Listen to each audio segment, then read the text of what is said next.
kami dari kelompok 9 ingin memulai tugas podcast kami yang temanya peran pers atau media massa ikut mencegah dan memberantas korupsi. Sebelumnya kami akan memperkenalkan diri.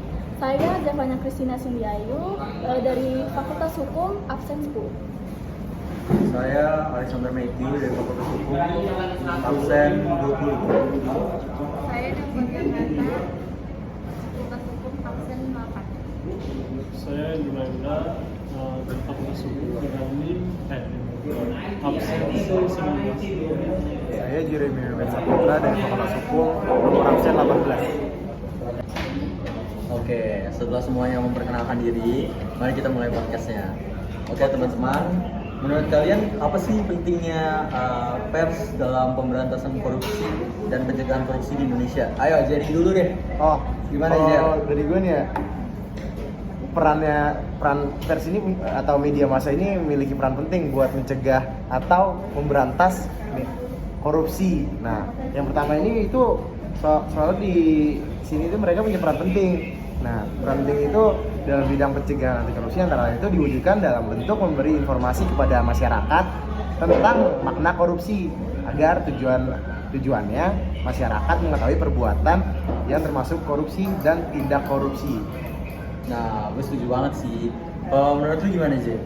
Kalau menurut gue, peran pers dalam pemberantasan korupsi itu media kan mendorong agar penegak hukum pun melanjuti laporan sesuai dengan aturan main yang berlaku. Nah, media massa juga dapat berperan untuk menyikapkan kekurangan atau bahkan korupsi di dalam berbagai badan negara seperti pengadilan, polisi, dan satuan tugas anti korupsi sehingga korupsi dapat ditekan.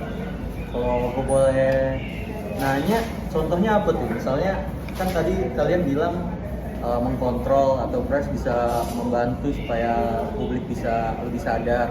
Contohnya apa tuh? Gimana? Nah, kayak mungkin dari gue ya contohnya, kayak media massa tuh ngasih informasi tentang ini loh, apa tindak korupsi yang udah dilakukan oleh oknum-oknum tersebut. Ya jadi, nah sekalian itu para media massa itu juga memberi himbauan atau memberi arahan atau pelajaran lah mungkin agar tidak orang-orang di luar sana, oknum-oknum itu tidak melakukan tindak korupsi lagi, karena sudah ada berita-berita oknum-oknum sudah ditangkap, kayak biar kapok aja gitu. Gimana? Kalau menurut Andrew? Kalau menurut saya, contoh yang bisa diambil itu seperti media atau pers itu bisa mengambil kayak memperlihatkan kejahatan korupsi kepada publik. Nah, di sini bisa meningkatkan kesadaran akan dampak negatifnya dalam korupsi. Selain itu, pemberitaan yang kritis dan mendalam juga bisa dapat membantu mengungkap kasus korupsi, mempercepat proses penegakan hukum, dan juga mendorong tindakan pencegahan korupsi yang lebih efektif. Itu menurut saya. Bagaimana menurut Delva? Gimana Del? Ya benar yang bilang Andrew. Oke. Jadi tadi kan Andrew bilang, tadi semuanya sebenarnya hampir bilang semuanya hal yang sama. Kalau misalnya kita ada pers, kita bisa lebih cepat menindaklanjuti pidana korupsi, bisa lebih gampang, bisa lebih usutnya lebih cepat. Nah, terus tadi gue dengar ada yang ngomong biar nanti diperlihatkan di pers, di media supaya orang-orang yang pengen korupsinya ini kapok biar malu.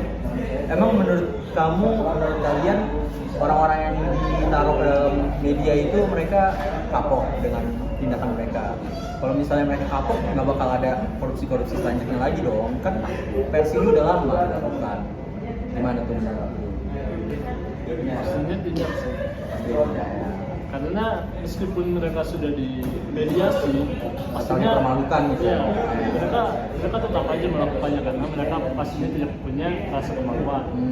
Karena tentunya yang mereka ambil karena uang mereka sendiri, uang negara yang harusnya untuk warga sendiri.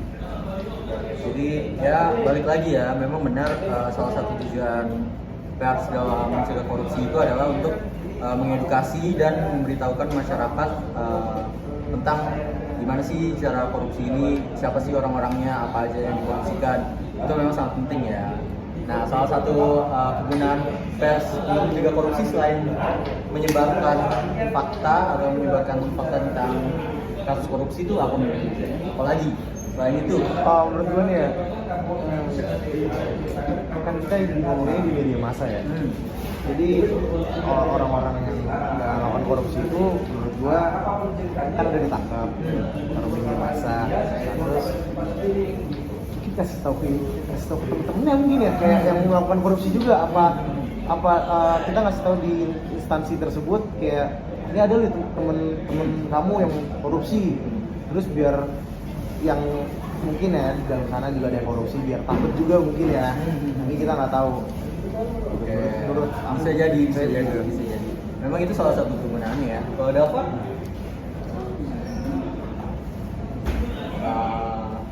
Apa nih kira-kira nih yang kayak gimana ya?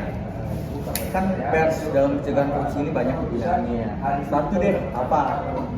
Menurut kamu yang paling apa?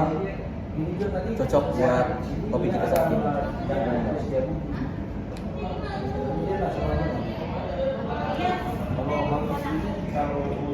sebenarnya tuh untuk ini media massa itu yang edukatif tentang korupsi, maksudnya cara mengedukasi atau mencegah.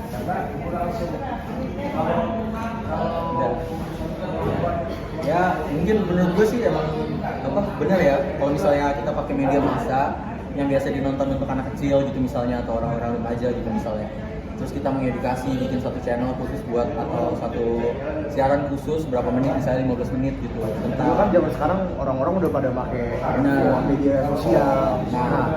Di zaman sekarang ini kita harus gunain kayak media sosial dengan bijak gitu loh. Kayak contohnya media massa kayak contohnya kayak share tentang cara mencegah atau memberantas tentang korupsi di media sosial kayak di Instagram, TikTok, Facebook dan lain-lain. Nah, itu menurut gue ya benar. Menurut gue sih juga kayak gitu ya. Itu dengan cara yang kayak gitu tuh kita itu bisa lebih efektif juga. Iya, kita juga bisa mentargetkan audiens yang lebih muda supaya nanti mereka kalau udah gede mereka tidak bertumbuh menjadi seorang koruptor. Gimana menurut JJ? Menurut gue Tentang apa sih? Ngomong aja. kalau menurut gue ya media pers itu sebenarnya kayak berguna juga loh, maksudnya kayak bisa selain kayak memberitakan kan seperti yang kalian bilang, juga bisa mengedukasi gitu kan, terus juga bisa apa ya itu sih mengedukasi agar kita kayak untuk gak melakukan tindak pidana Untuk tindak menanamkan korupsi rasa anti apalagi korupsi untuk dalam anak-anak zaman sekarang kan, remaja-remaja zaman sekarang kan itu sih. Kalau yang dulu, apalagi nih? Terakhir deh, apalagi penggunaan media massa, media sosial juga nggak apa-apa lah, itu mana sama.